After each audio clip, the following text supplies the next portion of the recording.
Ici Radio Courtoisie, la radio libre du pays réel et de la francophonie. Vous écoutez le libre journal d'Henri de Lesquen, assisté de Joël, diffusé en direct le lundi 20 février 2017 de 18h à 21h. Il est diffusé en différé le mardi 21 février dans la matinée de 7h30 à 10h30 et le mercredi 22 dans la nuit de 2h à 5h, puis à la demande sur le site internet de Radio Courtoisie. Ce libre journal est réalisé par Franck. Vous pouvez intervenir au cours de cette émission par téléphone au 01 46 51 00 85, par télécopieur au 01 46 51 21 82, par courrier électronique à courtoisie@radiocourtoisie.fr. Merci Joël, merci Franck.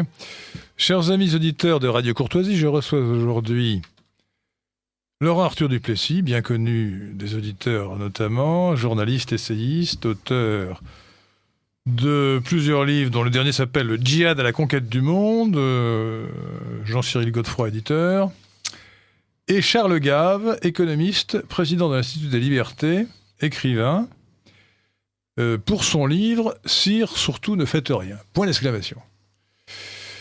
C'est sous-titré « Vous nous avez assez aidés ». Et d'ailleurs, je m'aperçois que c'est aussi édité par Jean-Cyril Godefroy, d'ailleurs, excellent éditeur. Un très très bon éditeur. Alors, je vais tout de suite vous interpeller, Charles Gave, parce que vous écrivez dans votre livre une phrase forte, vous écrivez beaucoup de phrases fortes à vrai dire, mais l'une d'entre elles, dont j'ai fait le titre de cette émission, je vous cite, « Je vais devoir parler des hommes de Davos. » Les hommes de Davos, qui se disent citoyens du monde, qui ne sont en fait citoyens de nulle part, et qui ont organisé un système international qui ne profite qu'à eux, qui n'est qu'une forme de capitalisme de connivence. Et vous ajoutez que la plupart devraient être en prison. Ce qui était peut-être un petit peu radical. Et alors, je commence par là parce que du coup, en lisant votre livre, notamment ce passage, j'ai décidé d'intituler notre causerie, tous les trois ou tous les quatre avec Joël, qui mettra son grain de sel, n'est-ce pas ? Merci, c'est gentil. Les hommes de Davos et le capitalisme de connivence, parce que ce sont au fond deux concepts qui n'ont rien d'évident pour le commun des mortels, même pour les auditeurs de Radio Courtoisie qui sont très au-dessus du commun des mortels, comme vous le savez. Les hommes de Davos, ça c'est vous qui avez inventé la formule. Hein, et d'autre part, le capitalisme de connivence. Donc je vais vous demander de vous expliquer, parce qu'au fond, votre livre, Sire, surtout ne faites rien, a beaucoup d'entrées, mais celle-là est peut-être la plus originale et nous conduira à dévider, non pas toute la bobine, mais au moins à éclairer les différentes facettes de votre pensée qui propose une analyse sans concession des tares, je crois que le mot tare n'est pas trop fort, de la société française actuelle et du système international, et des solutions qu'il faut peut-être y apporter. Charles Gave. Merci beaucoup. Je voudrais commencer par la notion de capitalisme de connivence. Et je voudrais développer une idée qui m'est chère, c'est que le capitalisme est un système moral, c'est même le seul qui soit moral, à condition que le profit soit la rémunération d'un risque pris et assumé. C'est-à-dire que, prenons un exemple, je ne connais personne qui soit fâché contre le fait que M. Bill Gates ait gagné un argent absolument extraordinaire parce qu'il a créé une société qui a changé le monde. Microsoft, ça a complètement transformé la façon dont tout le monde faisait des affaires, etc. Et ça, c'est que ces hommes, ce genre d'hommes gagnent énormément d'argent, ensuite ils le distribuent, ils en font ce qu'ils veulent, ça ne choque personne. Par contre, quand vous gagnez de l'argent parce que vous êtes copain avec le banquier central, que vous êtes informé avant les autres de ce qui va se passer, que vous avez des facilités d'emprunt qui vous sont faites par votre banque parce que vous êtes quelqu'un de tout à fait éminent, à ce moment-là, si vous voulez, le profit que vous faites, c'est un profit sans risque. Et un profit sans risque, c'est du vol. Donc ce que j'essaie de dire, c'est que tout le monde est contre le capitalisme, parce que le capitalisme est en train de souffrir d'une de ces maladies génériques, qui est qu'on a remplacé le capitalisme avec prise de risque, parce que le capitalisme sans prise de risque, et c'est fait par les riches au profit des riches, donc on est tombé dans les mains d'une plutocratie. Et ça n'a plus rien à voir ni avec le capitalisme, ni avec le libéralisme. Donc ce que j'essaye de dire, c'est que les gens qui sont fâchés contre le capitalisme, ils ne devraient pas être fâchés contre le capitalisme, ils devraient être fâchés contre le capitalisme de connivence. Ce qui est affreux là-dedans, c'est la connivence, c'est pas le... Alors, Charles Gall, je vous soupçonne d'ailleurs d'avoir traduit une expression anglaise, parce qu'il me semble qu'en anglais, il y a une expression qui doit être... Chers auditeurs, c'est de la traduction, je ne dois pas mettre une pièce dans le cochon. Je crois que c'est crony capitalism. Crony capitalism, ça veut dire en effet le capitalisme des copains. Voilà, quoi. Voilà. Donc on peut traduire excellemment par capitalisme de connivence. Capitalisme de connivence, je crois que c'est moi qui... Mais ce concept, l'expression capitalisme de connivence, je crois que c'est vous qui l'avez créé, mais en revanche, vous n'avez pas créé l'expression anglaise crony capitalism. Non, ce qui existe, ça a toujours été... Qui était une expression assez courante dans les milieux anglo-saxons. Oui, tout à fait. Pour expliquer justement, quand vous avez des gens qui sont trop près des autorités et qui... on sait tous la façon dont ça se passe, si vous voulez. Vous avez des amis, ces amis sont proches du pouvoir, ils vous préviennent qu'il va y avoir une offre publique sur quelque chose, et puis ça permet à M. Mitterrand de gagner beaucoup d'argent sur l'histoire de Péchinet, par exemple. Vous voyez, c'est des choses comme ça qui sont complètement... L'affaire Triangle. L'affaire Triangle. Mais certains prétendent qu'elle a conduit à la mort de Bérégovoy, du reste, et de quelques autres personnes. Oui, Bérégovoy qui s'est suicidé de 2 balles, ce qui est assez difficile quand même. De 2 balles qu'on lui a tirées dans la nuque, à bout portant, comme on disait pour Stavisky. Ouais. que le canard enchaîné l'avait dit. Je croyais que c'était Gringoire, mais bon... C'est pareil. Non, c'est pareil, non. Voilà. Sauf que Gringoire n'existe plus. Voilà. Donc, la première des choses, c'est donc que nous sommes aujourd'hui, malheureusement, dans un régime de capitalisme de connivence. Et ça amène à toute une série de développements. C'est par exemple, les gens me disent, mais on ne peut pas être contre le protectionnisme. Mais aujourd'hui, ce qui se passe, c'est que on n'a pas... Contre le libre-échangisme ou contre le protectionnisme ? On peut pas être on peut pas être que pour le protectionnisme, on ne peut pas être contre le libre-échange. Mais aujourd'hui, ce qui se passe, c'est que ces grandes sociétés négocient avec qui ? Avec des fonctionnaires internationaux qui sont à Bruxelles, qui ne représentent rien, qui n'ont été élus par personne, et quand ils prendront leur retraite, ils se retrouveront comme M. Barroso au conseil de Goldman Sachs. Sur ce point, c'est un exemple absolument sidérant. Mais sidérant. Alors, et donc, c'est à ces gens-là qu'on demande de négocier. Il faut rappeler, chers auditeurs de Radio Courtoisie, M. Barroso, ex-maoïste, non pas trotskiste, maoïste. Soyons précis. Dans les variétés d'infamie communiste, lui était maoïste dans sa jeunesse. A été, je crois, Premier ministre du Portugal. Et ensuite, il est passé à la Commission européenne. Et ensuite, il a été président de la Commission européenne pendant Manuel Barroso, où il est resté 2 fois, donc quelques années. 10 ans. Et après avoir quitté ses fonctions, qu'a-t-il fait ? Il est allé s'est fait recruter par la banque Goldman Sachs. Certainement pas pour quelques sous, pour quelques centimes par mois. Je pense qu'il va être très bien payé. Très bien payé. Bon, c'est de la corruption. Vous savez qu'en France, ça s'appelle... autrefois, on parlait de délit d'ingérence, maintenant de délit de prise illégale d'intérêt. C'est ce qui vaut d'ailleurs à M. Perrol. Oui, d'avoir quelques problèmes. Qui est toujours à la tête, je crois, du Crédit Mutuel. Crédit Mutuel, oui. Voilà. Qui a organisé la fusion... on est dans le capitalisme de connivence, de cette manière. C'est un exemple. Alors là, je reviens à la France, chers auditeurs. Suivez-moi quand même, bien que ce soit un peu confus peut-être. J'ai comparé M. Barroso, qui est donc passé de la Commission européenne à la banque Goldman Sachs, à M. Perrol, Francis Perrol, me semble-t-il, qui était donc le secrétaire général adjoint du président de la République Nicolas Sarkozy à l'Élysée, qui a organisé la fusion du Crédit Mutuel et des banques populaires, si je ne m'abuse, et qui, après cette opération réussie, ou réalisée, a été bombardé à la tête de ce qu'il venait, de la société qu'il venait de réaliser par la fusion. Ce qui tombe clairement sous le coup de la loi qui interdit, en France, c'est la prise illégale d'intérêt, on ne peut pas, pendant au moins un certain temps, aller dans une société dont on s'est occupé quand on était dans la fonction publique, ou quand on était dans des fonctions d'autorité publique. Eh bien... à la suite, je crois, d'une plainte de la CGT, pardonnez-moi, Oresco Referens, il est poursuivi en justice. Alors, il est présumé innocent, bien sûr. Mais les faits étant ce qu'ils sont, je vois mal comment on pourrait dire qu'il était innocent. Alors, on peut dire que c'est pas très grave, c'est contraire à la loi, et c'est surtout une expression typique du capitalisme de connivence, cher Charles Gave. Alors, revenons à cette expression de capitalisme. Peut-être qu'à ce stade, nous avons donné 2 exemples.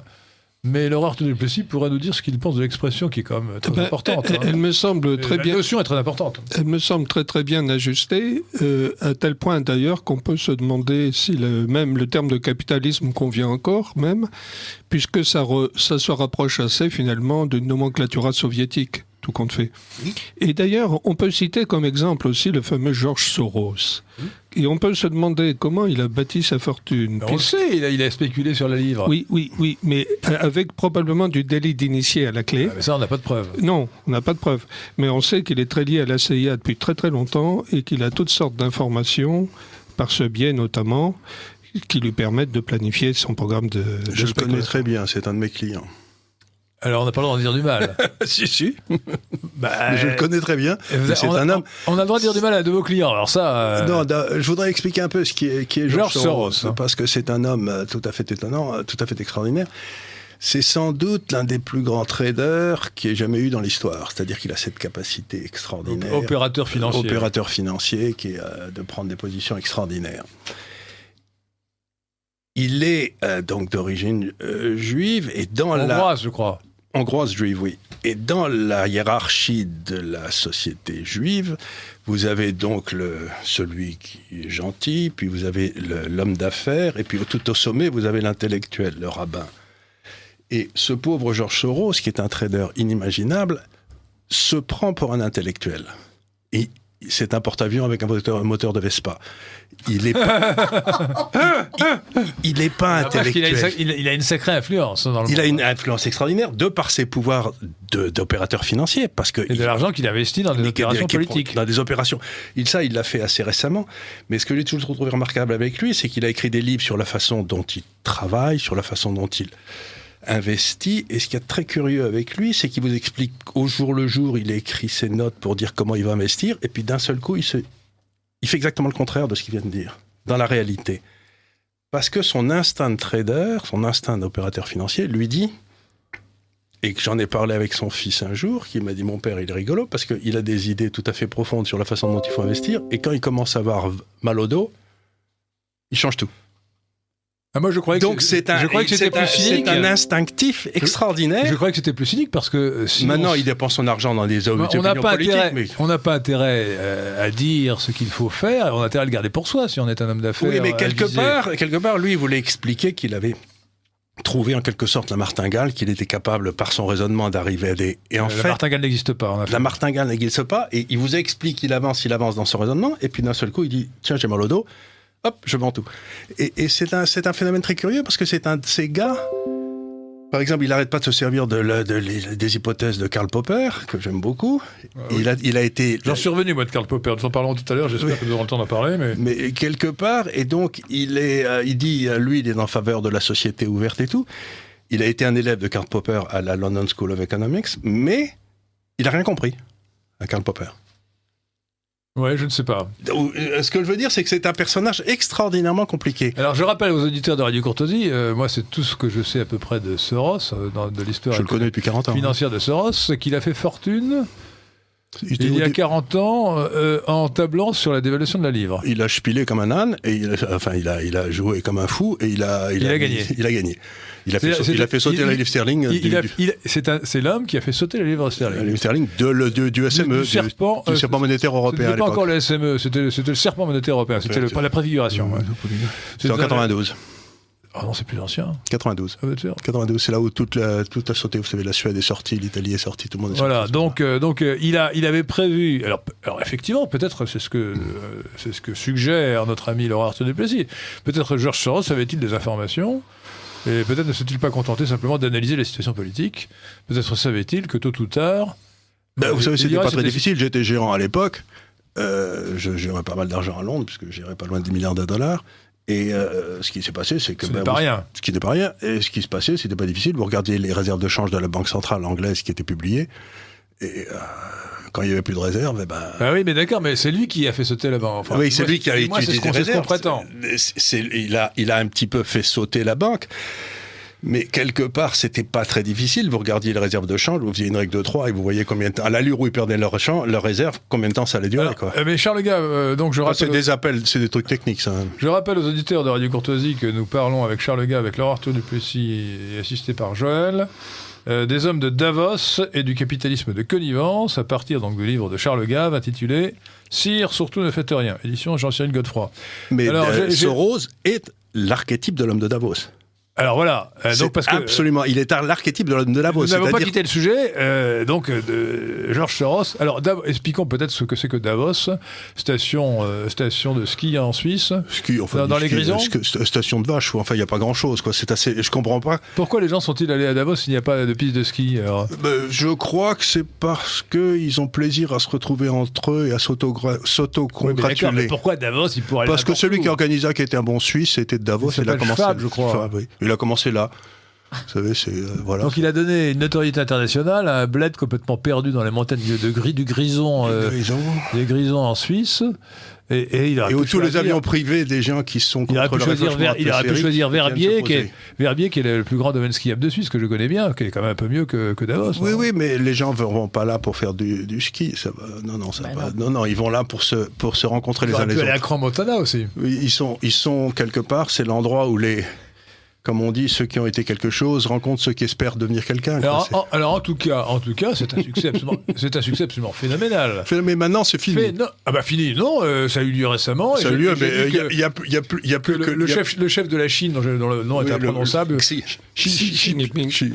Mais depuis qu'en orthographie à la chinoise, on ne comprend plus rien. On ne comprend plus rien. Avant, on écrivait Mao Tse-tung correctement. Maintenant, c'est Mao Zedong. Enfin, je ne rien. Donc c'est vraiment incompréhensible. Enfin, illisible. Redire les noms chinois, c'est difficile. Moi, je vis à Hong Kong et j'y ai vécu 15 ou 20 ans. Je vous assure que c'est pas évident. Quand on écrivait avec la transcription de l'école française d'Extrême-Orient, on y comprenait quelque chose. Mao Tse-tung, bon voilà. Pékin, c'est Beijing. Beijing, oui, maintenant c'est Beijing. Bon, en tout cas, ce chef qui s'appelle Xi Jinping, je crois. Xi Jinping. Xi Jinping, oui. Xi Jinping. J-I-N-P-I-N-G. Jinping alors. Shipping. Alors disons Shipping. D'ailleurs, mettons des cheveux partout, comme ça on s'y retrouvera. On aura l'air d'un chinois. Donc Shipping est venu à Davos. Et alors ce qui est absolument extraordinaire, après l'élection de Trump, il est venu à Davos pour faire l'éloge de libre-échange. Comme chacun sait, le marché chinois est très ouvert.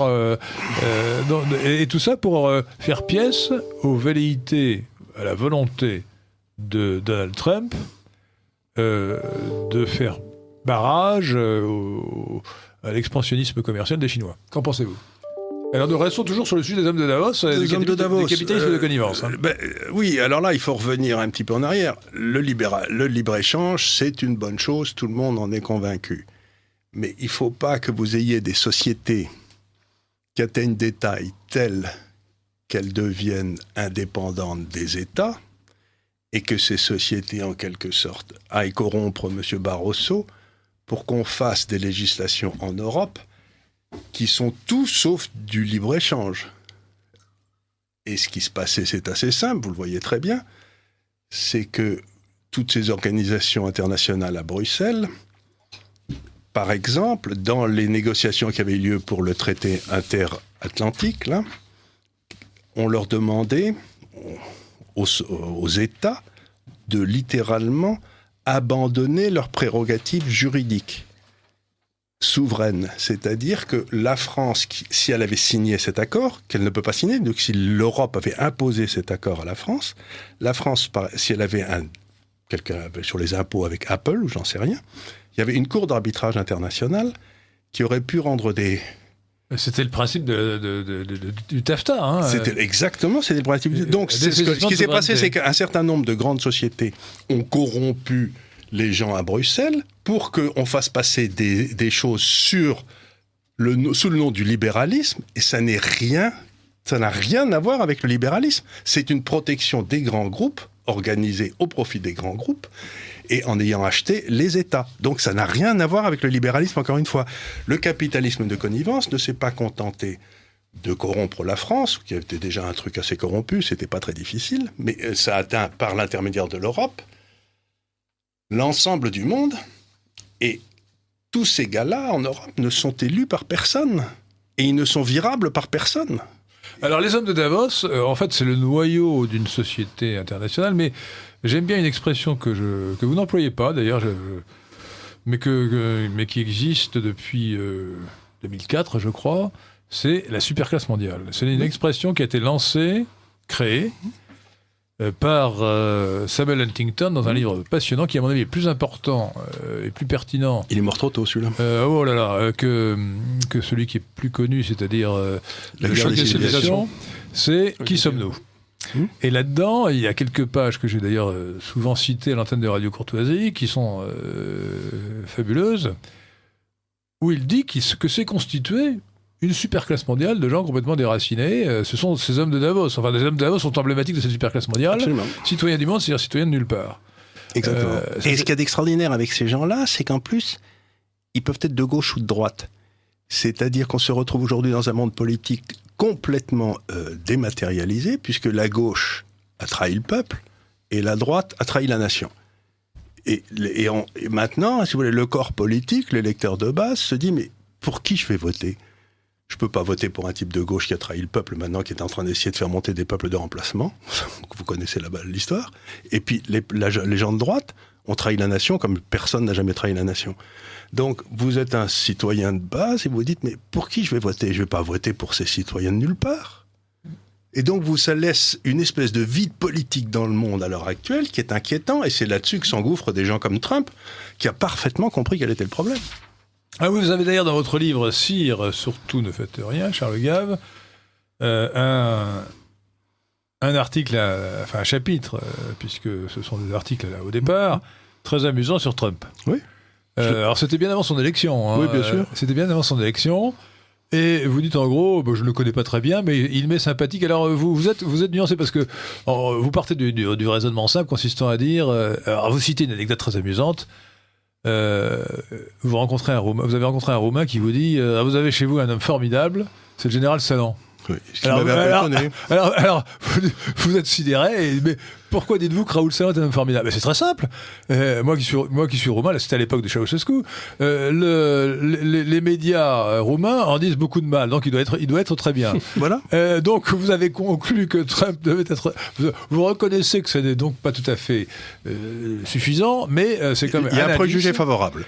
Si tous les médias du système tapent sur quelqu'un, et a priori, quelqu'un dont les médias disent autant de mal ne doit pas être entièrement mauvais. Voilà. Selon la formule consacrée. Et donc ça vous a amené à avoir de la sympathie pour Donald Trump. Mais oui. À ce stade, nous quittons provisoirement le capitalisme de connivence et les hommes de Davos pour dire un mot du Donald, comme on le surnomme plaisamment aux États-Unis, Trump. Oui. Votre jugement a-t-il évolué sur Donald Trump et dans quel sens, cher Charles Gave ? Bien, et je peux faire un tout petit pas en arrière pour expliquer pourquoi Oui. C'est que je connais les États-Unis, j'ai beaucoup d'amis, j'ai de la famille, j'ai tout ce qu'on peut imaginer.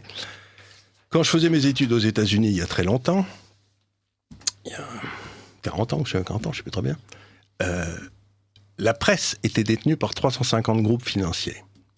Des familles, etc., qui détenaient des journaux, etc. Donc, il y avait une vraie diversité de la presse. 350, c'est beaucoup. Oui, c'est beaucoup, mais vous aviez tous les journaux locaux. À l'échelle des États-Unis, vous aviez des journaux de Chicago qui étaient détenus par une famille, etc. Donc, aujourd'hui, les médias aux États-Unis, presse, télévision, etc., sont détenus par 6 groupes, dont General Electric, Walt Disney, etc. Donc, ce que vous devez vous rendre compte, c'est que la société de connivence ne tient que par la puissance de la presse qui continue à envoyer les slogans tout le temps.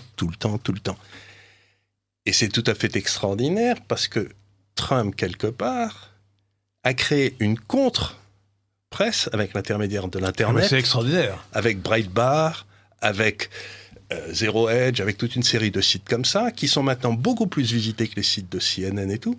Et donc, l'ensemble de la population aux États-Unis, au moins 60%, fait exactement le raisonnement que je fais, c'est que CNN dit du mal de Trump, c'est qu'il doit avoir raison. Et je vous signale un sondage qui vient de paraître. Ce qui est extraordinaire. Cher Charles Gave, un sondage vient de paraître, dont la presse française s'est d'ailleurs bizarrement fait l'écho, disant que 52%, enfin que le pourcentage des Américains qui faisaient confiance à Trump était supérieur à ceux qui faisaient confiance à la presse. Mais plus personne ne fait confiance à la presse. Il en reste 40%. Il en reste 10 ou 30%. Ce n'est pas ridicule. Non, il en reste qui font confiance à la presse. Alors, mais ils sont tous démocrates.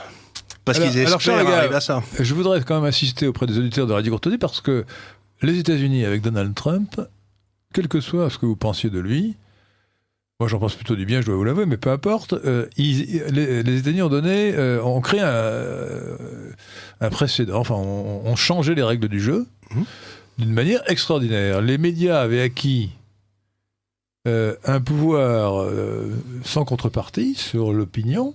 Et ils le rentrent dedans tout le temps. Et la stratégie mise en œuvre par Donald Trump est absolument inédite.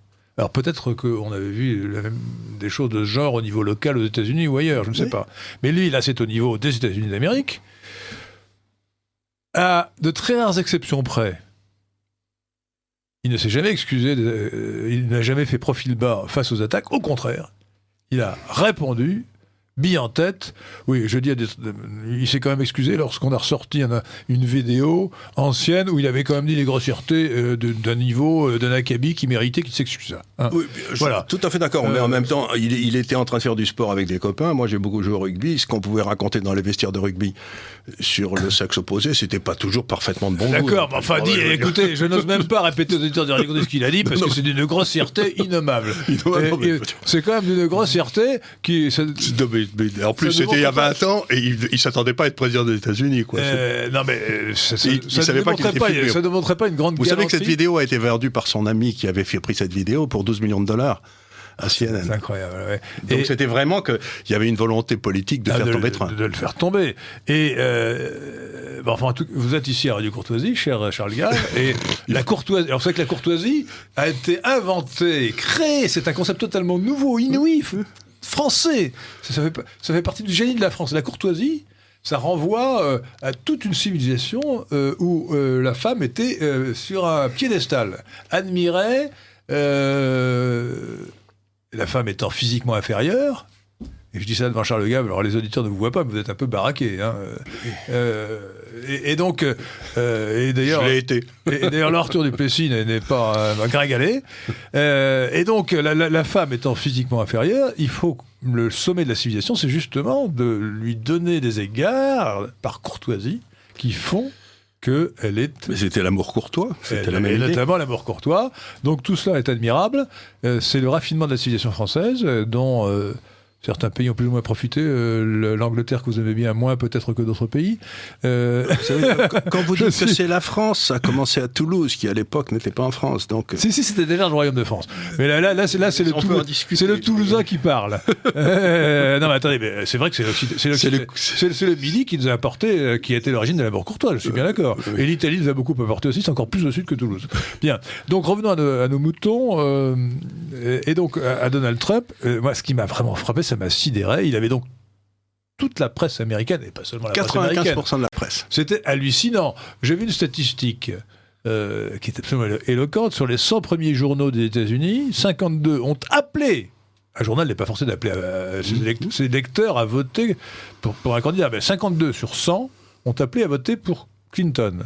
2 seulement ont appelé à voter pour Trump. Et les autres, c'est-à-dire les 46 autres, soit n'ont rien dit, soit au moins ont dit ne votez pas Trump. Vous voyez, donc c'est vraiment, il y avait une quasi-unanimité de la presse écrite et de l'ensemble des médias contre lui. Donc qu'est-ce qu'il a fait ? Il a tenu... Alors grâce à Internet. Hein, grâce à ce site génial... créé par un nommé Breitbart, mais qui est aujourd'hui qui était dirigé par Stephen Bannon, qui m'a l'air un sacré gars. Hein. C'est un ancien officier de marine. Ouais, mais qui a fait des lectures. Il a lu Joseph de Metz, Maurras, etc. Enfin, bon, Stephen Bannon est un homme tout à fait remarquable, et vous n'imaginez pas la haine qu'il déclenche aux États-Unis. Parce que ce qu'il y a d'extraordinaire, c'est que cette classe dirigeante sait très bien que son seul pouvoir, c'est le pouvoir de la parole. Et que leur parole, maintenant, est complètement dévalorisée. Donc ils se retrouvent sans aucun moyen d'action. Si vous voulez, le fameux logos grec, ils l'ont perdu.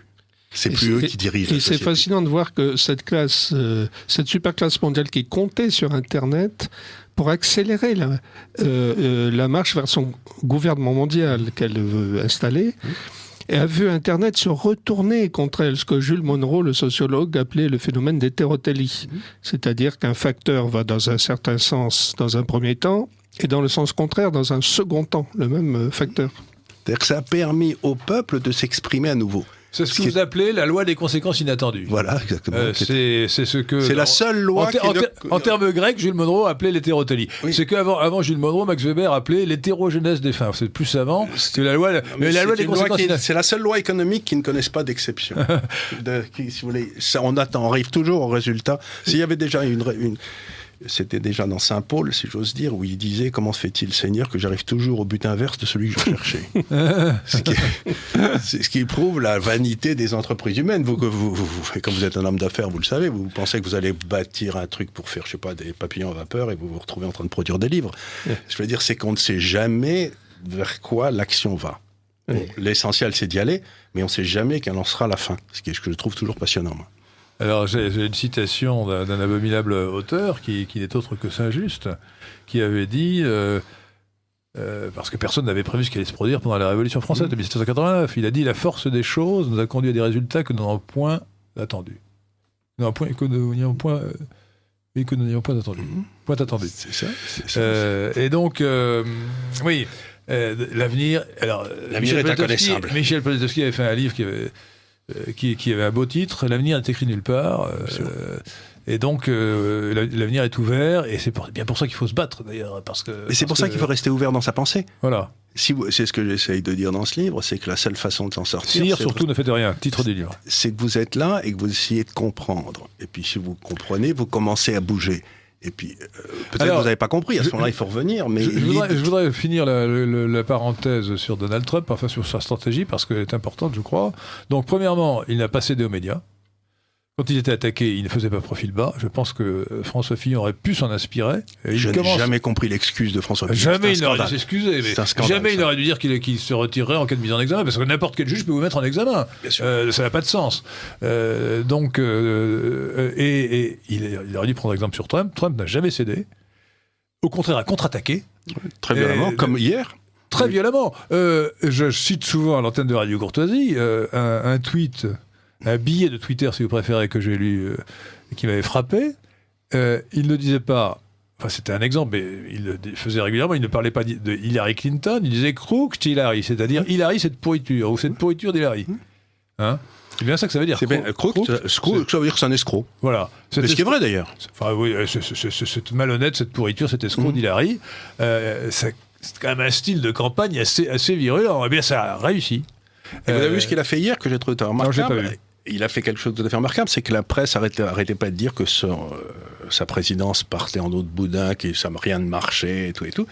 Et donc il a fait une grande conférence de presse à Miami où il était, et où il a accusé la presse d'avoir des intérêts qui étaient contre ceux du peuple américain. C'est-à-dire qu'il a dit, vous mentez en sachant que vous mentez, vous journaux, vous CNN, vous NBC, les gars étaient dans la salle, il les a montrés du doigt, vous mentez. Et c'est vrai qu'ils mentent.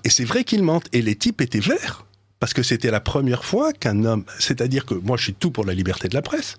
Mais on a le droit aussi de dire à la presse, quand elle est vérolée... Vous mentez. Et elle est vérolée. Quand elle est vérolée, vous mentez. Et c'est ce qu'il leur dit. Il leur dit, vous êtes des menteurs. Et moi, je trouve ça admirable. Un homme politique qui a le courage de s'élever contre ces mensonges de la presse... c'est quand même, ça fait plaisir, quoi. Mais c'est ce que François Fillon aurait dû faire de manière beaucoup plus forte.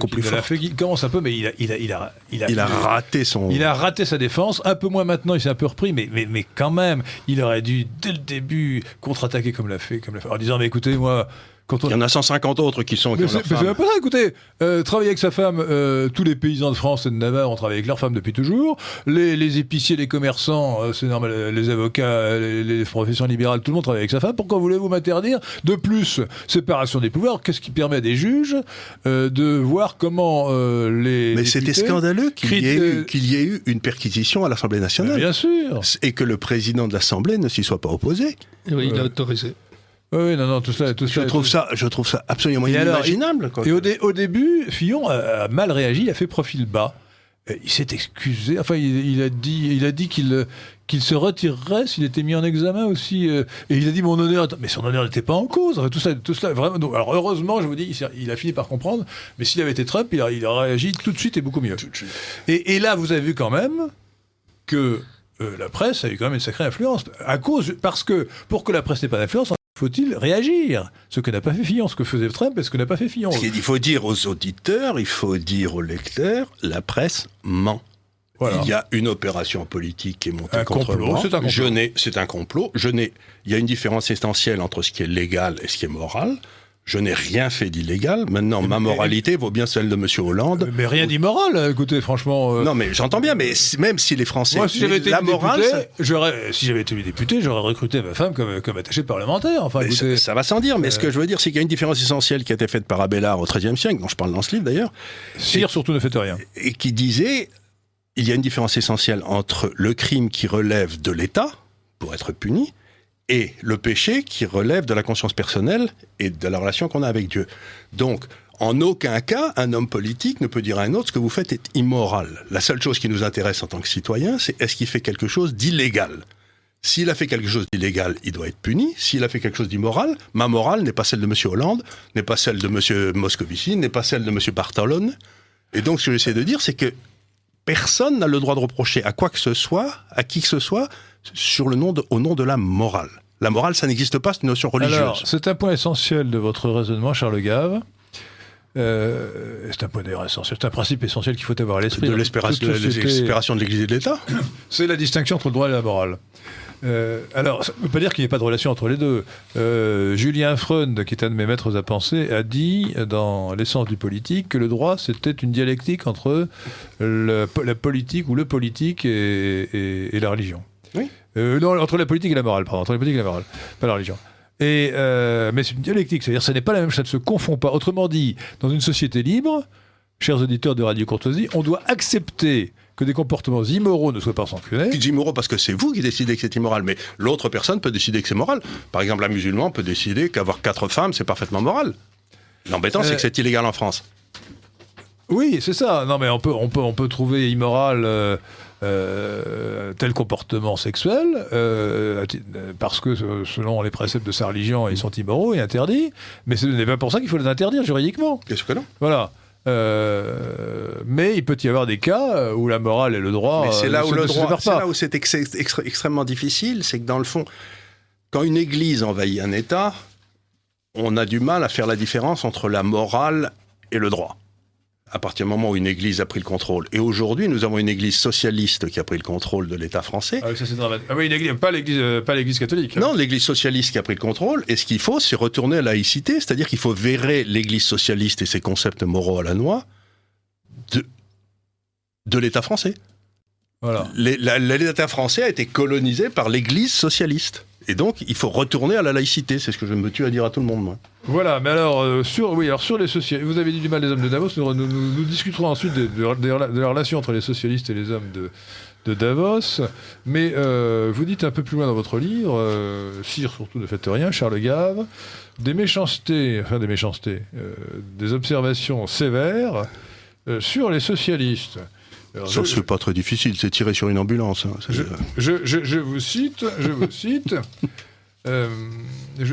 c'est page 117. La réalité est que socialisme, tartufferie et crime sont consubstantiels et qu'il ne peut pas en être autrement. Vous n'y allez pas de main morte, hein. Mais c'est évident. Socialisme, tartufferie et crime sont consubstantiels. Comme disait Bastiat, Frédéric Bastiat, économiste français du 19e siècle. Bastiat disait toujours, il n'y a que 2 façons de s'enrichir si on veut acheter quelque chose. La première, c'est qu'on travaille pour acheter cette chose, et la deuxième, c'est qu'on la vole. Et il n'y a pas de différence, et disait Bastiat, si vous vous mettez en groupe, vous avez beaucoup plus de chances de pouvoir voler les affaires des autres par l'intermédiaire du vote que si vous ne vous mettez pas en groupe. Donc les gens de gauche se sont mis en groupe et ont décidé de voler. Le Parti socialiste, c'est un exercice de vol par l'intermédiaire des impôts. Enfin, me semble-t-il. Alors, oui, mais alors ça il faut peut-être revenir à Bastiat, mais Bastiat qui distinguait très bien, il avait le sens de la formule absolument prodigieux. Il écrivait un français magnifique. Je conseille à tous les auditeurs de Radio Courtoisie qui ont fait un peu d'économie, Surtout ceux qui n'en ont pas fait, parce que surtout ceux qui n'en ont pas fait, non mais même ceux qui en ont fait. Parce que si vous êtes convaincu de l'authenticité ou de la véracité du keynésianisme, qui soutient cette thèse curieuse, que moins on travaille, plus on gagne. Que moins on travaille, plus on gagne, que pour développer l'économie, il faut que l'État finance des travaux inutiles, qu'on creuse des trous et pour les reboucher ensuite. Eh bien, qu'ils disent ce qu'on appelle la parabole des marchands de chandelles. Vous la connaissez certainement. Bien sûr. Vous la connaissez, je suppose. Oui. Alors je ne sais plus dans quel livre c'est d'ailleurs. C'est dans les harmonies économiques. Non, peut-être pas, mais il a fait tout. C'était dans la série des articles qu'il donnait dans. Alors c'est un papier extraordinaire. Il faudrait un jour je la lirai entièrement, à l'antenne de Radio Courtoisie, parce que Frédéric Bastiat vous dit non, c'est la pétition des marchands de chandelles. Les marchands de chandelles s'adressent à l'État pour demander qu'on les protège contre une concurrence déloyale. Et alors on lit ça et on s'aperçoit que la concurrence déloyale qui fait que toute leur production s'étiole, eh bien c'est le soleil. Évidemment. Vous citez d'ailleurs, parce qu'un de vos grands maîtres à penser, et à juste titre, c'est Alfred Sauvy, vous citez une formule absolument extraordinaire. Je me demande si elle est tellement belle que je me demande si elle est authentique. Il avait beaucoup d'humour. C'est Alfred Sauvy qui visite une usine ou un chantier avec François Mitterrand. Ah oui, tout à fait. Et François Mitterrand, devant ses pelleteuses, dit vous vous rendez compte, monsieur le professeur, s'il n'y a pas de pelleteuse et que tout se faisait à la pelle, combien tous ces hommes devaient travailler à la pelle au lieu d'avoir une machine, qu'on se rendait compte combien d'emplois on pourrait créer. Et alors, Sauvy répond, vous vous rendez compte, et si c'était avec des cuillères à café, vous vous rendez compte combien d'emplois on pourrait créer. Et ça, alors honnêtement, je pense que François Mitterrand ne connaissait rien à l'économie, il n'était pas si bête. Donc il a fait ça pour rigoler. C'est pas sûr. La question est celle-là. La question est celle-là. Mais Sauvy avait raison. En une formule, je vous signale, en une formule, on touche du doigt un problème essentiel, qui est celui soulevé aujourd'hui par les théorie fantastique de Benoît Hamon, qui consiste à dire on voit ça partout, les robots vont mettre les hommes au chômage, et c'est toujours l'histoire des canuts de Lyon qui pensent que les canuts de Lyon ils défendaient leur boulot, d'accord, mais l'idée que la machine va créer du chômage est une idée vieille comme la révolution industrielle, qui s'est toujours révélée fausse à cause d'un principe qui est le contraire de ce que dit Keynes. C'est la loi des débouchés de Jean-Baptiste Say. L'offre crée sa propre demande. Bien sûr, il y a ça. Et depuis la toujours... seule chose qui ne crée pas de demande et donc qui amène à la contraction, c'est l'augmentation du pouvoir de l'État. C'est-à-dire que j'ai fait des tas de travaux, plus ou moins savants, qui montrent que plus le poids de l'État dans l'économie monte, moins la croissance est forte. C'est-à-dire que quand vous embauchez un fonctionnaire, vous créez ipso facto 3 chômeurs de plus. Si vous virez 300 000 ou 600 000 fonctionnaires, comme l'ont fait les Anglais, avec M. Cameron il y a quelques années, ça a créé 2 millions d'emplois dans les 2 ans qui ont suivi. Donc le ratio, c'est un fonctionnaire employé égale 3. Je vous signale d'ailleurs que l'emploi public en France est à son plus haut historique. Hélas. Donc tous les discours qui vous parlent. Tous les discours dont on nous rabat les oreilles, qu'il faut réduire la fonction publique, et que non seulement ça, mais le revenu moyen du fonctionnaire a plus monté cette année que depuis les 6 dernières années cumulées. Donc au moins, M. Hollande, on sait pour qui gouverner. Alors nous faisons un détour intéressant par un point que vous citez dans votre livre, que vous expliquez dans votre livre, qui est très, très remarquable. Vous citez le cas de Jean-Marc Ayrault, je crois. Oui. Et vous parlez de toutes ces retraites qu'il va toucher. Absolument. Vous dites, écoutez, chers lecteurs et chers auditeurs de Radio Courtoisie aujourd'hui, mais cette retraite qu'il va avoir jusqu'à la fin de sa vie, que d'ailleurs... sa femme aura peut-être jusqu'à sa propre fin de vie si elle survit à son mari. Oui, et il n'y a pas de... Ça représente un capital actualisé. Oui. C'est une ressource sûre. Et donc, ça s'appelle un calcul d'actualisation. Aujourd'hui, ça vaut une certaine valeur. Et vous trouvez, en faisant ce calcul d'actualisation, en partant des taux d'intérêt actuels, 2%, qui sont faibles, vous trouvez que la fortune sous-jacente, comme on dit parfois, la fortune sous-jacente de M. Jean-Marc Ayrault avec toutes ses retraites, et je crois que vous avez même oublié la retraite de Premier ministre, mais c'est quelque chose comme 20 ou 30 millions d'euros. 30 millions d'euros, oui. Et vous dites, puisqu'il a un patrimoine sous-jacent de 20 à 30 millions d'euros, eh bien, il faudrait que ce patrimoine soit taxé à l'impôt sur la fortune. Et vous dites, et c'est d'un bon sens définitif, que si les fonctionnaires et les élus surtout, oui, qui touchent des retraites mirobolantes, étaient taxés à l'impôt sur la fortune en fonction de la valeur actualisée de ces retraites, eh bien, on supprimerait rapidement l'impôt sur la fortune. Ah oui, tout le monde serait d'accord pour le supprimer. Tout le monde serait d'accord pour la supprimer. Mais alors ça, c'est très important. S'il doit y avoir un impôt sur la fortune, il faut effectivement qu'il pèse sur la fortune réelle, y compris la valeur actualisée des retraites. Car y compris des retraites par répartition. En réalité, nous avons une valeur actualisée. Pardon ? On a un stock de richesse qui est là. Et entre parenthèses, d'ailleurs, ça vous ne le dites pas dans votre livre, surtout ne faites rien, parce que vous dites beaucoup d'autres choses, Charles Gave, mais en réalité, l'endettement de la France, de l'État français, est bien supérieur à ce qu'on croit. Bien sûr. Pour une bonne raison et simple, c'est que, à côté de tout ce qu'on sait, il y a la retraite des fonctionnaires, mais pas seulement. Il y a la dette implicite de la retraite par répartition, parce que la retraite par répartition est en réalité une créance que celui qui cotise acquiert sur l'État, qui lui-même fera la répartition. Verse de l'argent à ceux qui sont à la retraite. Donc c'est en réalité une créance implicite. Et cette créance, cette dette implicite de l'État à l'égard de ceux qui cotisent, c'est à peu près la même chose que la dette de l'État proprement dite. C'est plus cher, c'est encore plus. Je crois que c'est à peu près moitié-moitié. Donc ça veut dire que la dette française est en fait, grosso modo, la moitié c'est ce qu'on a vendu aux Koweïtis ou aux Qataris. Et l'autre moitié, c'est les retraites qu'on devra payer et qui ne sont pas provisionnées dans les comptes de l'émanation. En fait, la comptabilité officielle sous-estime considérablement notre endettement réel. Laurent Arthus Bessier, je pense que vous êtes d'accord. Ah oui, tout à fait. C'est un constat objectif. Hein. Tout à fait. Et alors, Charles Gave, dans son remarquable livre « Sire surtout ne faites rien », chez Jean-Cyril Godefroy, met aussi l'accent sur les dégâts monstrueux causés par les banques centrales et leur création monétaire échevelée, et les dysfonctionnements que ça introduit dans le fonctionnement des économies, la mauvaise allocation des ressources, le fait que ça fausse complètement les mécanismes d'évaluation de la rentabilité, etc. Et à ce sujet-là, je voudrais vous demander, Charles Gave, qu'est-ce que vous pensez de la mesure prise par Donald Trump de détricoter la loi Dodd-Frank, qui réglementait le fonctionnement des banques quelque peu après 2008. Ça me paraît encore une excellente idée. Moi, j'aimais beaucoup... le seul banquier central pour lequel j'ai eu une grande passion, c'était un homme qui s'appelait Volcker, qui était d'ailleurs... il était bien. Il était démocrate, c'était un vrai serviteur de l'État. Celui qui a cassé l'inflation. Celui qui a cassé l'inflation. 1979. Et ce que j'ai beaucoup aimé avec lui, c'est qu'un jour, il reçoit le président de Continental Illinois, qui a fini par sauter, qui était une grande banque américaine. Et le président de Continental Illinois, le chairman, lui dit « Mais bien entendu, monsieur le gouverneur, s'il m'arrive quelque chose, vous allez nous sauver. » Et Volcker a répondu « Bien entendu, je vous sauverai et vous irez en prison. »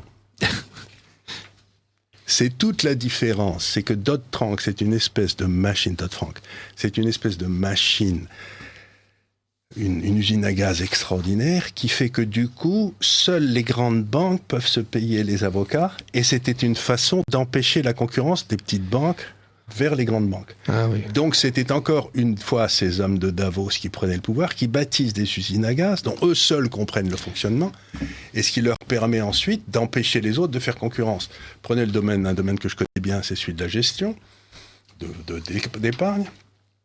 Quand j'ai lancé il y a une quinzaine d'années un fonds qui est coté à Dublin, mais qui est un fonds avec un passeport européen qu'on peut vendre partout en Europe, nos conseils d'administration... Comment s'appelle-t-il ?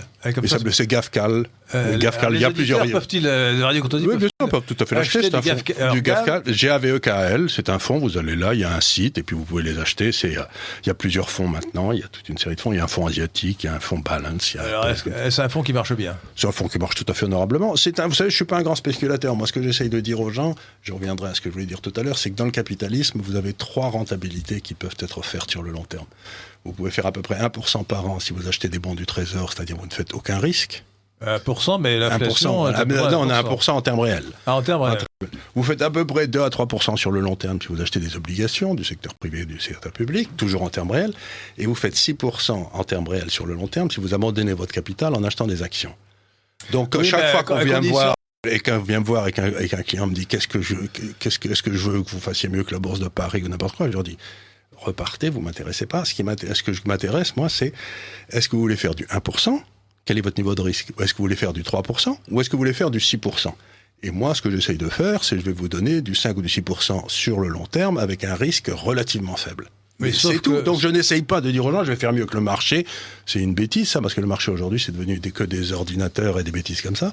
Donc ça n'est même pas la peine. J'essaie de dire je vais essayer de protéger votre capital et à 6% réel, vous doublez votre capital en termes réels en 12 ans. Sauf que... Ce qui est prodigieux. Attendez, Charles Gave. Ce qui est prodigieux. Si vous y arrivez.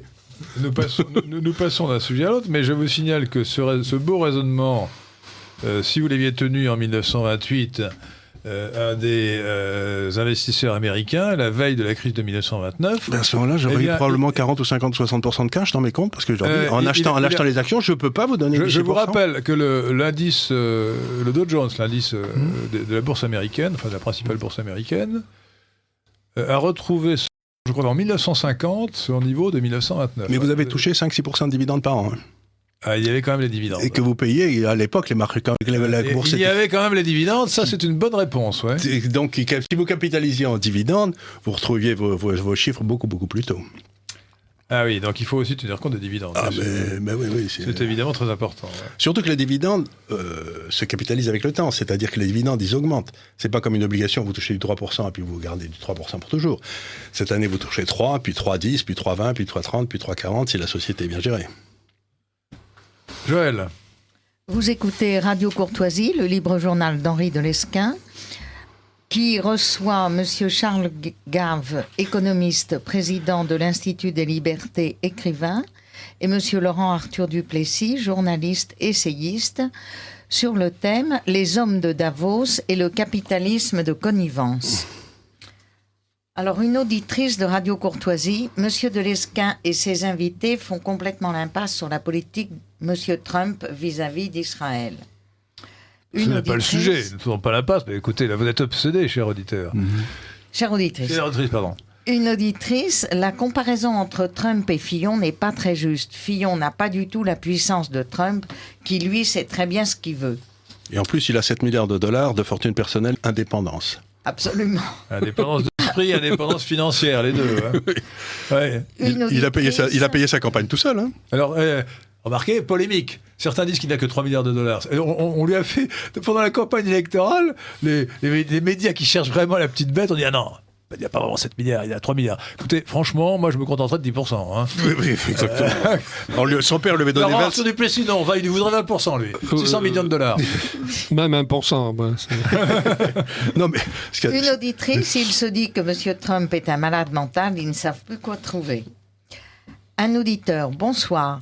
La nature du système actuel qui a pris le pas sur le capitalisme industriel qu'on trouve encore en Allemagne est le financiarisme, terme justifié notamment par l'effet de levier sur les produits dérivés qui peut monter à 1000 fois la capitalisation des banques telles que BNP ou Deutsche Bank. Je peux bien répondre à ça. Nous allons peut-être répondre question par question, contrairement à nos habitudes. Oui. Alors, effectivement, là... Alors, vous me direz que vous êtes peut-être jugé parti, cher Charles Gave. Non, je m'en sers assez peu des produits dérivés. Parce que n'y a-t-il pas cette finance de l'ombre, n'y a-t-il pas des risques grands pour l'économie globale, une déresponsabilisation des banques ou des opérateurs financiers et une spéculation qui aboutit à des profits illégitimes qui résultent de règles du jeu qui ont été fixées par justement ces hommes de Davos dont vous parliez. Alors, bon, Charles Gave. Oui. Je pose la question. Hein. La réponse sur les produits dérivés est assez simple, c'est que les marchés financiers, c'est un outil à mesurer et à s'assurer contre le risque. C'est le risque qui compte, c'est vraiment la seule chose qui compte. Donc, les produits dérivés, vous pouvez comparer ça quelque part à des contrats d'assurance. Et quand quelqu'un souscrit un contrat d'assurance, il y a quelqu'un qui vous assurez, il y a une compagnie d'assurance qui est de l'autre côté, qui va se réassurer, et ainsi de suite. Donc, en principe, les produits dérivés, c'est un jeu, comme on dit en termes mathématiques, à somme nulle. Ça, c'est la théorie des jeux. C'est la théorie des jeux. Il y a un jeu à somme nulle, c'est-à-dire que il y a un risque qui est pris dans un sens, il y a un autre risque qui est pris dans l'autre, et puis les deux s'annulent. Donc si vous preniez tous ces produits dérivés consolidés, si vous enleviez vous vous retrouveriez à zéro. Alors quel est le risque dans les produits dérivés? C'est qu'il y a un gars qui a assuré beaucoup de choses, qui d'un seul coup saute. Lui saute, comme par exemple AIG a sauté en 2008-2009, vous savez. Et à ce moment-là, ça veut dire que tous les produits qu'il a assurés, tous ceux qui croyaient être assurés auprès d'AIG, se retrouvent non assurés. Et à ce moment-là, ça vous déclenche un crash absolument gigantesque. Donc, c'est ça qui est un peu inquiétant, c'est-à-dire c'est l'effet de, comment dire... c'est l'effet, on s'assure par exemple... Le château de cartes qui s'écroule. Le château de cartes, c'est pas un château de cartes, c'est que d'un seul coup, vous avez des gens qui sont assurés, c'est comme vous êtes assuré sur votre maison, et puis vous êtes assuré chez AIG, mais AXA fait faillite. Et puis d'un seul coup, vous retrouvez votre assurance sans assurance, et votre maison brûle cette nuit-là, qu'est-ce que vous faites? On est très embêtés. On est très très embêtés. Donc, c'est pour ça que la présence d'énormes groupes comme AXA ou des choses comme ça pose en soi un risque, parce que si l'un de ces groupes fait une erreur, sur mal, ou se retrouve coincé dans des spéculations financières comme l'avait fait AIG, eh bien vous l'avez fait qui AIG, vous savez, le grand groupe, c'est pour ça qu'on a eu 2008, attendez, en français, et AIG. AIG, c'était le premier groupe. C'était le premier groupe d'assurance. Un groupe d'assurance le plus important du monde. En 2008. En 2008, quasiment fait faillite. Et c'est lui qui a entraîné le crack, parce que, voilà, c'est comme ça. Donc, si vous voulez, en même temps, je comprends très bien la nécessité pour les gens de s'assurer au travers de ces produits dérivés. C'est une excellente chose. Mais de l'autre côté, il faut que les chaînes restent opérante. S'il y a un individu dans la chaîne qui saute, à ce moment-là, parlons un petit peu parce que revenons quand même à la crise de 2008, cher Charles Gave. Elle est partie des États-Unis, comme celle de 1929, du reste, et elle est partie de ce qu'on appelle en anglais les subprimes, c'est-à-dire les crédits de second rang, les mauvais crédits. Et le système le système qui a été mis au jour après la crise est un système effrayant. Il y a au départ, alors c'est très compliqué. J'ai fait un livre là-dessus. Hein. Ouais, mais je voudrais résumer. Oui. Premièrement, au départ, il y a une loi qui force les banques à prêter à des gens insolvables. Oui. Pour l'antiracisme. C'est-à-dire que la loi dont j'ai oublié le nom, qui était votée sous Clinton, consiste à dire aux banques, vous ne devez pas faire de discrimination dans vos crédits. Si dans vos crédits, dans la population desservie par votre agence bancaire, il y a 20% de noirs, eh bien il faut que vos crédits soient attribués à 20% de noirs. S'il y a 20% d'hispaniques, idem. Bon. Donc on a inversé la charge de la preuve, c'est-à-dire que la banque, dans l'hypothèse où elle donnait moins de crédit à certaines minorités, devait démontrer qu'elle avait des raisons objectives de le faire ainsi. C'était pratiquement infaisable, donc les banques ont été amenées à prêter à des gens insolvables qui appartenaient à des minorités ethniques parce qu'ils appartenaient à ces minorités. Deuxièmement, elles l'ont fait d'autant plus facilement qu'elles avaient la possibilité de titriser la possibilité de titriser est venue parce qu'on forçait les banques à faire ça. Donc elles se sont dit, on va pas garder la saloperie, on va faire des opérations de titrisation et on va les refiler aux compagnies d'assurance. Autrement dit, alors, il faut expliquer ce que c'est. Vous êtes banquier, vous avez prêté à 1000 personnes et vous créez un titre qui représente toutes ces créances qui portent sur des personnes physiques. Attendez, c'est beaucoup plus rusé que ça. Ils ont fait sur les 1000 personnes, ils ont dit, bon, on va faire un titre qui sera 3A, triple A. Et donc, tout le premier fric qui rentrera ira aux premiers 20% qui, ceux-là, seront toujours remboursés, puisque vous avez 20% qui seront... Et puis, les 20% suivants, ce sera BAA, puis les derniers, ce sera quasiment junk. Ce que ça veut dire, c'est pourri. Junk, ça veut dire pourri. Donc, qu'est-ce qui s'est passé? C'est qu'ils ont fait des espèces de tranches. S'il y avait que 40% des Noirs qui payaient leur dette, et ben les premiers 40% allaient à ceux tout en haut qui étaient assurés d'être remboursés. Puis ceux en dessous, c'est simplement s'il y en avait plus qui payaient et tout. Donc ils ont fait une espèce d'échafaudage. Et ce qu'on s'est retrouvé, c'est que même les 40% de Noirs dont on pensait qu'ils allaient payer, ils n'ont pas payé. Donc même les 3A en haut qui étaient censés être des obligations où il n'y avait aucun risque, et elles se sont retrouvés. Alors on avait un système extrêmement complexe, donc on a titrisé des créances qui étaient en réalité insolvables. ou plutôt, alors, au départ, elles paraissaient solvables parce qu'elles étaient assises sur le prix de l'immobilier, sur le prix des maisons qui étaient financées par ces obligations, par ces titres, par ces emprunts.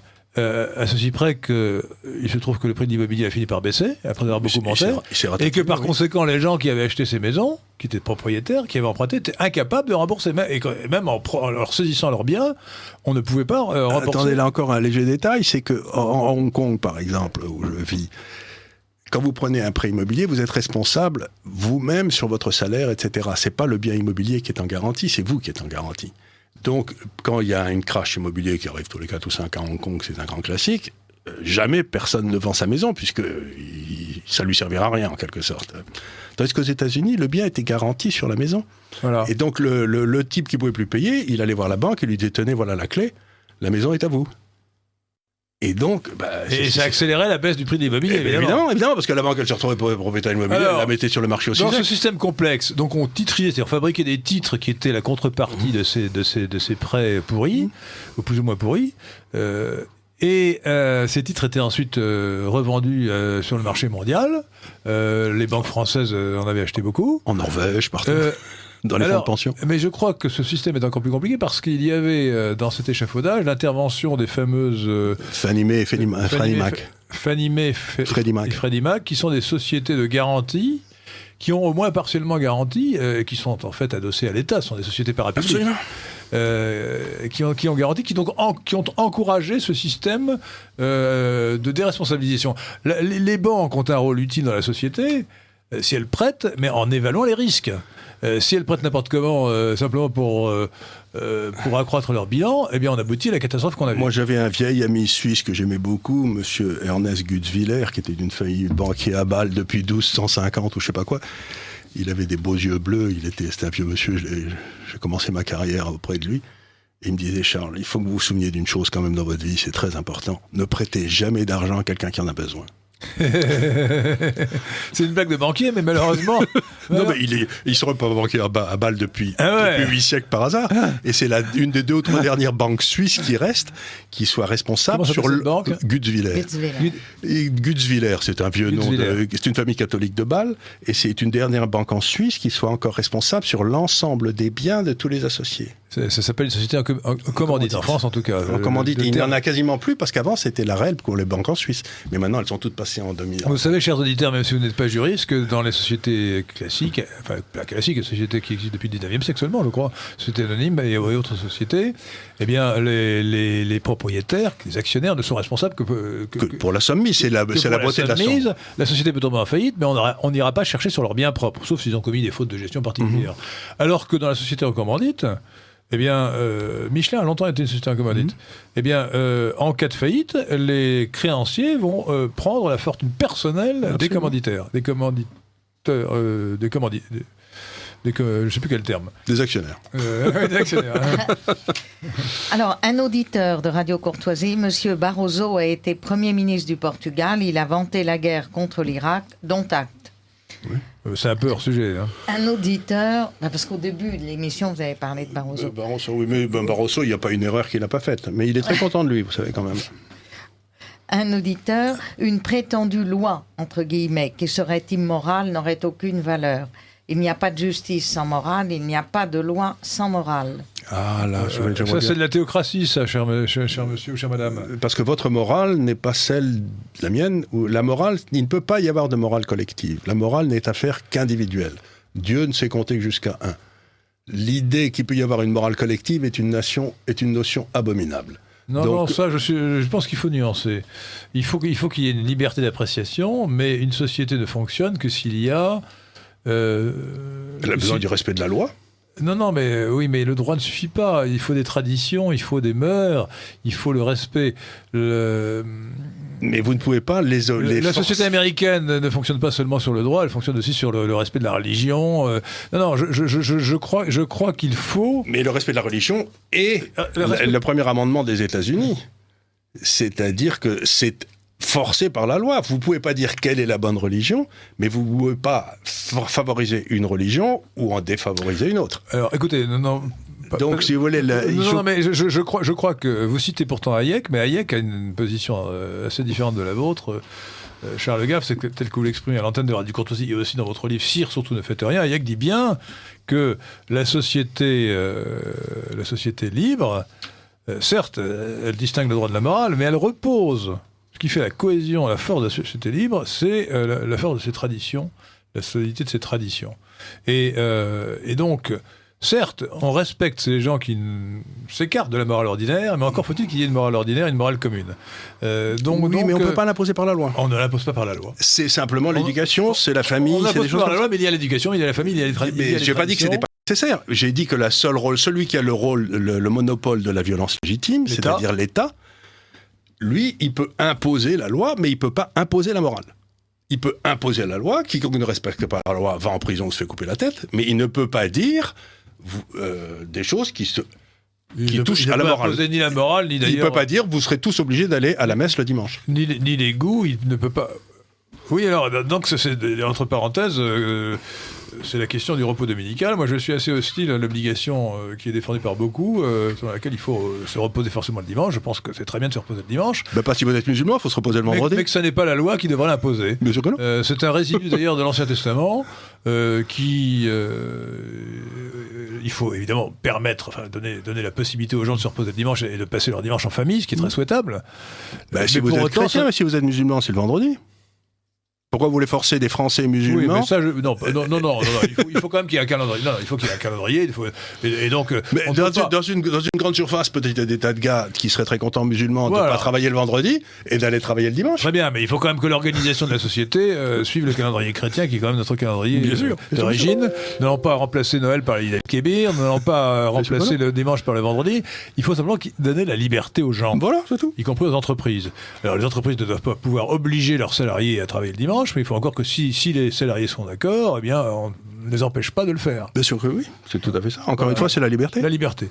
Un auditeur demande à Monsieur Gaff de redonner le titre du livre écrit sur les subprimes. Ça s'appelle Libéral mais non coupable. Et vous pouvez le trouver sur le site de l'Institut des libertés et vous pouvez le commander. Parce que comme mes bouquins étaient devenus introuvables, puisque mon précédent éditeur avait fait faillite, le pauvre garçon, ce qui arrive beaucoup aux éditeurs, eh bien, mes livres étaient introuvables et se vendaient à des prix invraisemblables sur Amazon. Sur Amazon, ils se vendaient, celui sur Jésus se vendait à 300 € le bouquin. Donc on les a réédités. Ils sont disponibles maintenant sur le site de l'Institut des libertés. Donc libéral, mais non coupable. Le livre sur Jésus, c'est un libéral nommé Jésus, François Bourrin. François Bourrin, est-ce l'ancien éditeur ou le nouveau? Non, le nouveau, c'est Cyril Godefroy. Donc c'est François Bourrin qui a fait faillite. Le pauvre vieux, il s'est fait racheter sa boîte. Il pas donc le livre n'est plus chez François Bourrin, il est chez Jean-Cyril Godefroy. Voilà. Non, il est maintenant à l'Institut des libertés. Bon. J'ai repris les droits. Ah bon. Et je les ai donnés à l'Institut des libertés. Donc, comme ça, si vous l'achetez, c'est comme si vous faisiez une donation à l'Institut des libertés, ce qui est très bien. Mais Jésus, l'État est mort, vive l'État, c'est Institut éditeur maintenant, Institut des libertés. Institut des libertés. Un auditeur... De Radio Courtoisie.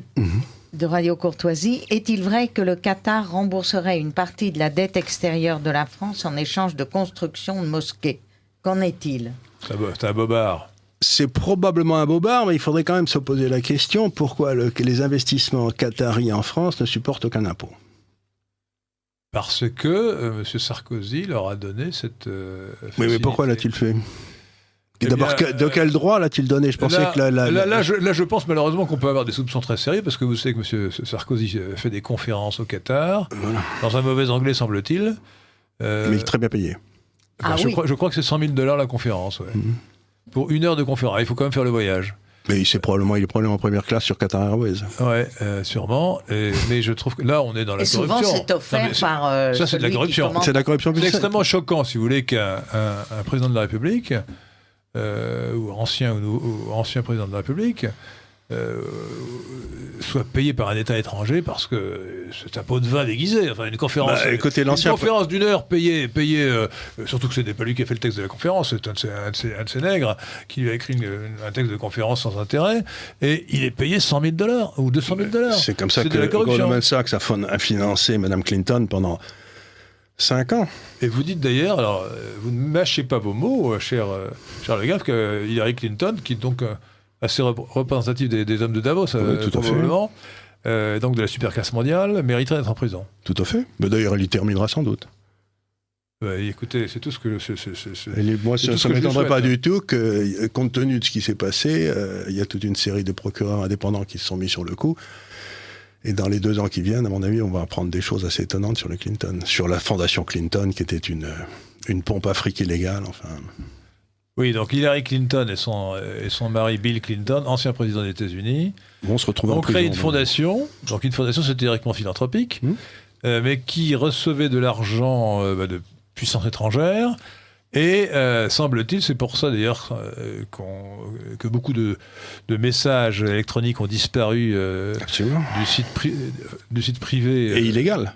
Non seulement il était privé, mais il était illégal. Il était illégal. Elle était ministre des Affaires étrangères, on dit secrétaire d'État en anglais. Et elle avait, au lieu de passer par les ordinateurs officiels, ce qui aurait fait qu'elle aurait laissé des traces. Obligatoire. Ce qui était obligatoire, ce qui aurait fait qu'elle aurait laissé des traces de tous ces messages. Elle a créé, créé un serveur particulier pour sortir de cela. Et si bien que ces messages, elle les a supprimés et qu'ils sont introuvables. Et qu'elle avait 8 téléphones qui ont été détruits à coups de marteau. À partir du moment où le Congrès des États-Unis a demandé à recevoir les téléphones, les 8 téléphones ont été détruits à coups de marteau. Ce qui veut dire qu'elle avait des choses pécamineuses à cacher, à la fois immorales et illégales. Les deux. Les deux, en l'occurrence, mon général. Et que si l'enquête est poursuivie avec des moyens suffisants, il est probable, en effet, qu'elle et son mari finiront en prison. D'autant qu'il y a destruction de preuves en plus. Ce qui, en principe, enlève la charge de la preuve au ministère public. S'il y a destruction de preuves par quelqu'un qui est inculpé, automatiquement, ça veut dire qu'il est coupable. Ah oui, encore faut-il qu'il y ait une présomption d'infraction, parce que... Si vous détruisez 8 téléphones à coups de marteau... Parce que j'ai eu une crise de rage et j'ai détruit mes téléphones. Oui. Voyons, ça arrive à tout le monde. C'est-à-dire, D'en avoir 8 et de les détruire. je n'aimais pas cette marque de téléphone, donc je me suis précipité je me suis disputé avec Bill et donc... Et j'étais tapé sur les téléphones de la famille. Oui, c'est possible, Marc. Mais enfin... non, Il faut faire attention aux États-Unis quand vous avez eu l'affaire Watergate. Le ministre de la Justice est allé en tôle et il y a eu 70 hauts fonctionnaires, politiciens, etc. qui ont été en tôle. Mais Nixon a été gracié, sans ça il allait en tôle. Hein. Il y avait des preuves. Là, les preuves, c'était les enregistrements. Il avait vu incroyable de faire enregistrer tous ses propos. Mais là, les preuves, on va les trouver. Hein, c'est pas... non, parce que depuis le Il ne faut pas oublier que le ministre de la les gens Justice font précédent bloquait tout. Le ministre de la Justice précédente bloquait tout. Donc, à partir du moment où il y aura un autre ministre de la Justice, et il y en a un, ça va devenir intéressant. Une auditrice de Radio Courtoisie, Bill Gates veut lutter contre l'expansion de la population mondiale. Il agite le spectre de la pandémie. Oui, Bill Gates, il utilise la pandémie, c'est une épidémie mondiale. Hein. Une épidémie mondiale. Alors, on ne sait pas de quoi, dans la question. Dans la question, oui, mais il dit si un jour il y a une pandémie, ça va être horrible. On est tous d'accord. Mais ce qu'essaye de faire Bill Gates, il utilise la plus grosse partie de sa fortune à vacciner maintenant les enfants en Afrique. Bon, en soi, c'est bien. En soi, je vois pas où est le problème. Ça me paraît plutôt... Ça me gêne pas, mais Bill Gates, en quelque sorte, fait une utilisation honorable de son argent. Et ce qu'il y a d'extraordinaire, c'est qu'il donne plus que, par exemple, l'Organisation mondiale de la santé, et de façon beaucoup plus efficace, parce que l'Organisation mondiale de la santé, inutile de vous dire, c'est encore un tissu de corrompu. Alors, non, pas séparer. Oui, non, écoutez, gardez pour les questions pour la suite. J'aimerais quand même pas séparer de l'Europe, enfin un peu, mais de manière légèrement anecdotique, Charles Gave, à propos de Barroso, mais il faudrait que je vous laisse la parole pour que vous nous parliez de l'Europe.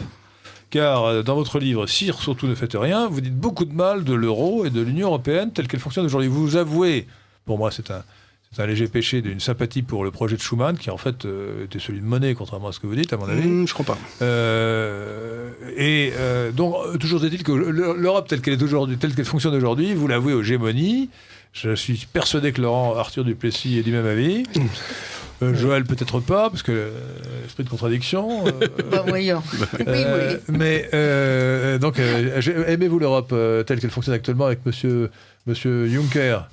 Ah non, moi Bon, je très suis bien. pour une Europe catholique et royale. Ah ben voilà, ben ça, c'est, voilà, ça, Très c'est- très loin de la réalité. là. C'est absurde. Ah, mais Ah bah, c'était, merci, je vous en prie. c'était l'Europe du 12e ou du 13e, qui était dans le fond Voilà. une Europe catholique, et où quand on s'engueulait entre... Vous savez, vous aviez à l'époque, vous aviez le Saint-Empire romain germanique, qui n'était ni saint, ni romain, ni germanique, et puis vous aviez, puisqu'il était en Sicile, et puis vous aviez la Ligue hanséatique, qui était... J'aime bien ce genre de formule, ça me fait penser ce que vous dites sur la République démocratique allemande, qui n'était ni république, ni démocratique, ni allemande. Et je crois que c'était le feu Castoriadis qui avait dit un truc assez drôle, l'URSS, 4 mots, 4 mensonges. Union des républiques socialistes soviétiques, ça n'est pas une union, ils sont réunis de force, ce ne sont pas des républiques, elles ne sont pas socialistes, ça on peut en discuter, elles ne sont pas soviétiques, alors ça c'est vrai parce que Les soviets, ils avaient disparu le longtemps. soviet avait disparu depuis longtemps, le soviet ce sont des conseils, et les conseils ne jouaient strictement aucun rôle. Là où je serais en désaccord avec Castoriadis, c'est que c'était effectivement socialiste dans le Tout à pire fait, sens tout à du fait, terme. dans le pire sens Mais ça du n'était terme. pas le socialisme idéal qu'il imaginait. Donc, ce qui se passe en Europe, c'est qu'il y a une tentative de recréer le vieux spectre qui hante l'Europe depuis 20 siècles, c'est l'Empire romain. C'est-à-dire recréer une Europe puissance. Et ça, c'est le rêve de tous les hauts fonctionnaires français. Et pour ça, il faut avoir un État. Et pour avoir un État, il faut avoir une monnaie, de façon à pouvoir lever des impôts dans cette monnaie, etc. Mais les nations européennes ne sont pas partisans de ça. Le peuple ne veut pas. Le peuple est français et allemand, en quelque sorte. La monnaie est la contrepartie d'une nation. L'Europe n'est pas une nation, c'est une civilisation. Donc avoir une monnaie européenne, c'est une contre-indication. Vous étiez dès 1992, Dès 2000. le référendum de Maastricht, vous étiez contre l'euro. J'ai toujours Contre été la contre monnaie. l'euro parce que, pour une raison très Charles simple, Gave. j'ai toujours été contre l'euro parce que vous ne pouvez pas maintenir dans un taux de change fixe des gens qui ont des productivités différentes. Je vais vous donner la raison de façon la plus simple possible. La France a 70% de fonctionnaires pour 10 000 habitants de plus que l'Allemagne. C'est-à-dire que les Français aiment leur fonction publique. Bon. Si c'est la condition sine qua non pour que la volonté de vivre ensemble, qui est la caractéristique d'une nation, marche en France, c'est-à-dire si les Français ont besoin d'avoir 70% de fonctionnaires de plus, en tant que citoyen français, qui aime la démocratie, je n'ai rien à dire. Je dis on pourrait faire avec moins, mais c'est pas mon problème. Si c'est ce que veut le peuple français, ça ne me gêne pas. On peut en discuter, mais c'est du débat démocratique. Comme les Allemands ont 60... Qui paye ces fonctionnaires supplémentaires en France ? C'est le système productif français. C'est rien d'autre. C'est les entreprises françaises. Donc ça veut dire que les entreprises françaises, automatiquement, se retrouvent en concurrence avec des entreprises allemandes qui ont des coûts bien inférieurs, puisqu'elles payent 70% de fonctionnaires en moins. Et donc vous pouvez avoir 70% de fonctionnaires en plus. Vous pouvez avoir l'euro, un taux de change fixe avec l'Allemagne, mais vous ne pouvez pas avoir les deux à la fois. C'est une imbécilité foudroyante, parce que si vous avez les deux à la fois, celui qui paiera le prix, c'est le système industriel français qui ira en faillite. Parce qu'il ne pourra pas faire concurrence aux entreprises allemandes. Donc maintenir des taux... L'Italie, son maintien d'une volonté de vivre ensemble, c'est que l'Italie du Nord transfère de l'argent à l'Italie du Sud. Massivement. On peut dire ce qu'on veut, mais c'est comme ça que ça marche. Ben, si l'Italie, d'un seul coup, fixe son taux de change avec l'Allemagne, comme elle a fait depuis 20 ans, ben, ça veut dire que toute l'industrie italienne est décimée. Base 100 en 2000, base 100, ça veut dire si vous produisez 100 voitures en 2000, l'Allemagne est à 135 aujourd'hui et l'Italie est à 75. C'est-à-dire que le quart de la capacité de production italienne a disparu en 20 ans à cause de l'euro. Et donc, à un moment ou à un autre, il va falloir choisir entre la nation italienne ou l'euro. J'ajoute, et je fais une parenthèse, cher Charles Gave, que en termes purement économiques et abstraction faite de la politique, l'Italie aura intérêt à avoir deux monnaies, non seulement une monnaie indépendante de l'euro, mais l'Italie aura intérêt à avoir une monnaie du Nord et une monnaie du Sud, qui flotteraient l'une par rapport à l'autre. Et ça réglerait beaucoup les difficultés du Mezzogiorno. Parce qu'il y aurait une dépréciation autant que nécessaire de la monnaie du Sud, puisqu'on est... Mais Naples était une des grandes villes européennes. Bien sûr. Au 18e, au 19e. En fait, c'est la monnaie unique italienne qui a tué Naples, qui a tué le Sud. Le Sud. Eh ben, on est en train de faire à toute l'Europe du Sud ce que l'Italie a fait avec son Sud à elle. C'est-à-dire de maintenir un niveau de change insupportable à des gens. On ne va pas transformer les gens en Allemands. Mais alors, Charles Gave, ce que je ne comprends mieux pas, pas, alors, ce que je ne comprends pas, Charles Gave, Bon, encore, vous avez un peu le type allemand, Charles Gave. Je suis d'une famille alsacienne. Vous avez beau être toulousain. Non, je suis d'une famille alsacienne. Ma mère est alsacienne, donc vous savez, mon arrière-grand-père a quitté l'Alsace pour rester français. Mon grand-père s'est battu. Et vous aussi, Laurent Arthur de Fussy, Oui, finalement. tout à fait. Du côté de ma mère, ils ont quitté l'Alsace pour fuir les Allemands. Vous la guerre de aussi 70, oui. Vous n'êtes pas allé faire un petit tour en Afrique du Nord pendant quelques temps Si c'était Jacqueline de Venbruck au lieu de vous, je dirais... C'était mon arrière-grand-père qui a amené tous les Alsaciens en Afrique du Nord, en Algérie à l'époque. Ah oui. Alors, revenons à Charles Gave et à l'Europe.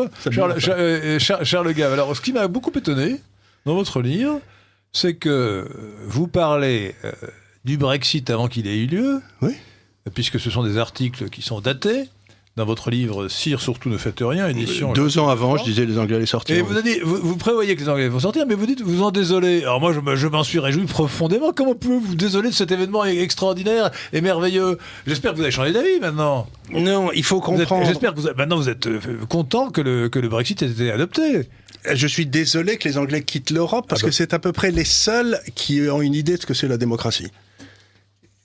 C'est-à-dire, moi j'aimais beaucoup un homme politique anglais qui s'appelait Tony Benn, qui était un homme d'extrême gauche, mais qui était très marrant. Tony Benn, pas Tony Blair, Tony Benn. Tony Benn, qui était un homme très marrant, et il disait, la démocratie c'est tout simple, on vote pour un gars, et 5 ans après, on le vire parce qu'il a été nul.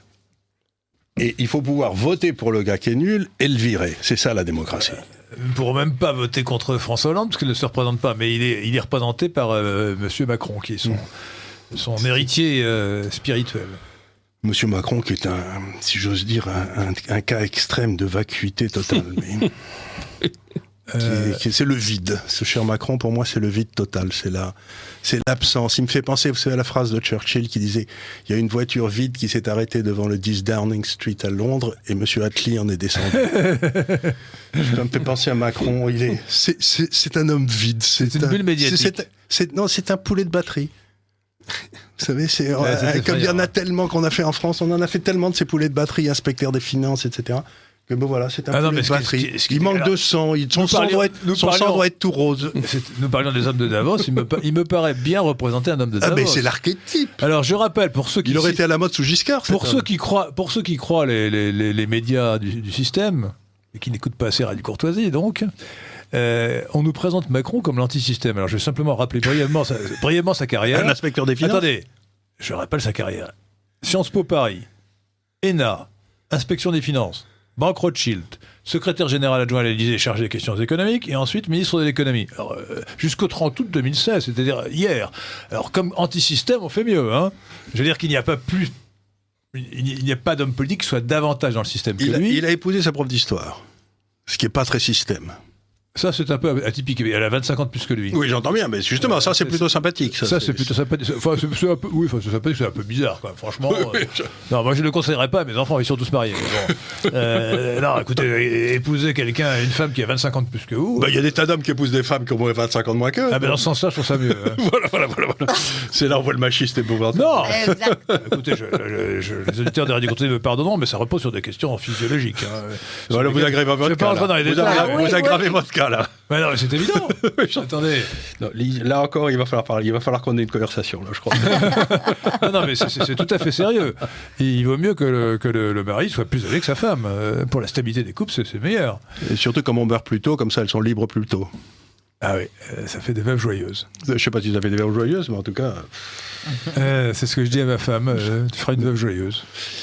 Bien, alors soyons sérieux. Donc l'Europe. Alors vous restez attaché à vos rêves d'enfant, vous restez attaché à une conception de l'Europe nébuleuse qui est celle de Schuman, alors que l'aspirateur de Schuman, c'était Monnet. Vous faites une distinction totalement artificielle entre Schuman et Monnet. Charles Gave, je ne comprends pas. Vous êtes un homme de raison et de logique, et là, vous tombez dans le panneau. Charles Gave. Écoutez, je vais essayer de vous expliquer, parce que peut-être ai-je tort historiquement, mais encore une fois, vers 1250-1300, qui a été le top de l'Europe chrétienne. Oh! Le sommet de l'Europe chrétienne. Le sommet de l'Europe chrétienne. Le cochon des courtoisies, où on regarde avec un œil. Donc, un sommet de l'Europe chrétienne. Qu'est-ce qui se passait? C'est la grande merveille de l'Europe, c'est son extraordinaire diversité. C'est-à-dire unité dans la diversité. Unité, mais il y avait la civilisation européenne qui était une civilisation catholique, tout à fait, avec l'Église. Et puis vous aviez tout le monde qui faisait des expériences. C'était le début des États-nations avec la France et l'Angleterre. De l'autre côté, vous aviez des choses, comme je l'ai déjà dit, la Ligue hanséatique, qui était une association de ports un peu bizarre. Vous aviez le Saint-Empire romain germanique. Vous aviez le début des villes-États, avec Florence, Venise, Gênes, qui étaient quand même des trucs extraordinaires. Et puis on se mettait sur la gueule, comme on le fait toujours, parce que c'est intéressant.